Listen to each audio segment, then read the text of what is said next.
When you look at the price of Bitcoin right now, since you started there, what do you think it ultimately lands at? And what do you think the window is right now for it? Billionaire investor Dan Morehead and founder of Pantera Capital is on record that Bitcoin is going much higher in the next 4 to 5 years. Oh, you know, I've been saying this for a long time. It's roughly doubled every year for 12 years that we've been doing this. So I think it keeps doing that for at least a few more years.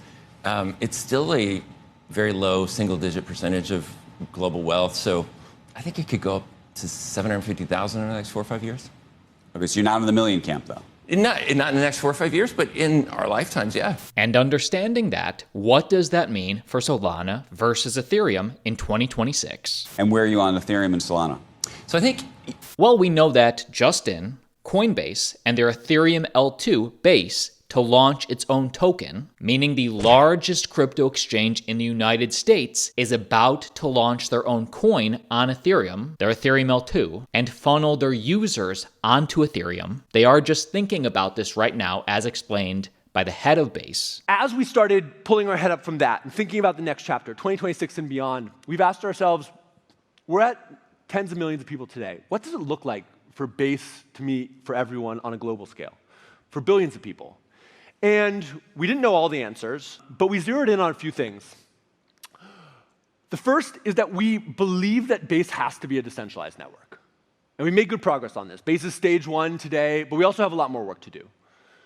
Second, we believe at our core that builders, that creators, that the people participating in the economy have to be aligned participants. Because the economy can only work if we're the ones shaping it and benefiting from it.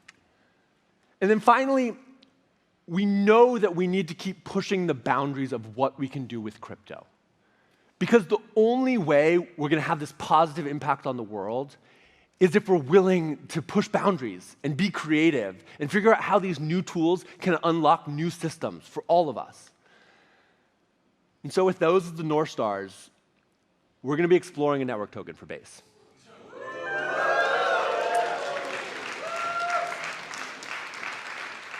And I will be upfront with y'all. It's early, and I'm a little nervous, like my heart's racing sitting here on stage. And as we thought about sharing this like early exploration, I got all sorts of advice. People telling me, don't share it. You need to keep it close to your chest. It's too early.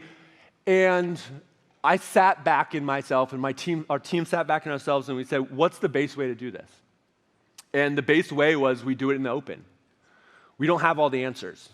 We really don't. But we're going to figure it out. And we're going to figure it out together. Because we think this could be a really, really powerful tool for building the global economy that all of us believe in. And as we do that work, I want to make 3 commitments to all of you. The first, and this is just to kill the FUD, we're committed to building on Ethereum. This is the path. People are going to make all kinds of noise, but we benefit from being a part of a connected global economy. The second is that we're going to do this right. We've always done it right. Coinbase has been doing it right for 15 years. And Base, we're going to work with regulators, we're going to work with legislators, we're going to figure out what does it look like to do this in the best possible way. And then finally, we're going to do it in a based way. We're going to build in the open. So the fact that Coinbase is throwing their full-on support for the Ethereum blockchain, not that they still don't like Solana, but they're saying we're building on Ethereum for a reason, this is signal. This is a green flag for Ethereum. But Ethereum versus Solana in 2026, which is better? Here's why billionaire investor Dan Morehead is choosing Solana. How do you think about Ethereum versus Solana right now? So they both... In terms of the better bet. Yeah, so there's going to be a lot of important blockchains over time. Solana is the fastest, cheapest, most performant, and so it's actually had better performance than even Bitcoin over the last 4 years. And that's why we want to have access to normal investors to something that's not very well known, but actually has been outperformed. Do you think that one, though, outperforms the other? They're used for different purposes. One, it's a winner-take-all. What's your thought? No, it isn't. It's not like there's not a winner-take-all on the internet, right? We have lots of different internet companies. There will be lots of blockchains that are important. But our biggest position is Solana. We have 1.1 billion of Solana on our books. But how many different protocols do you think long-term? You said, yes, there's lots of companies, but there's not lots of protocols on the internet. Great question. I think there's a single-digit number of layer ones, things like Bitcoin, Ethereum, Solana. not thousands, but definitely not one. And is there anything that you've seen come on the scene where you go, that technology is actually better? Well, right now, Solana. Our biggest position is Solana. We've had huge positions in Ethereum in the past. We used to be 100% Bitcoin. Something could come out tomorrow. Is there anything out there, though, that's interesting to you? The reason I ask is I would hope that, Solana was created many years ago. Ethereum was created many years ago. Bitcoin was created many, many years ago. Yeah.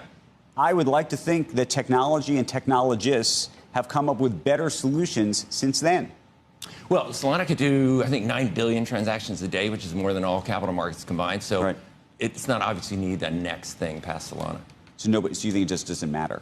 Yeah, and there might be other use cases, other like Ripple's going after Swift, Bitcoin's digital gold. There's several different major use cases, but Solana's very good at the performant blockchain. Now, by the way, just announced, Dan Moorhead and Pantera Capital have raised $1.25 billion to convert a NASDAQ company into a Solana Treasury company, like what Michael Saylor did for MicroStrategy, like what Tom Lee did with BitMine, and now Dan Moorhead with Solana. Help explain what's going on here. I want to understand what you're doing, but also this sort of larger phenomena of these treasury companies and how we and the public and investors should think about them. Sure. So for 12 years, we've been trying to provide access, but it's normally to very institutional investors. This is the first product we've ever offered that you can just go buy at your brokerage account. So it allows access to cryptocurrencies to kind of normal investors. And so far, Solana doesn't even have an ETF, so it's very, very difficult for a normal investor to get access to Solana. And is this a levered fund? No, it's just a way to own Solana, get yields on Solana with no leverage.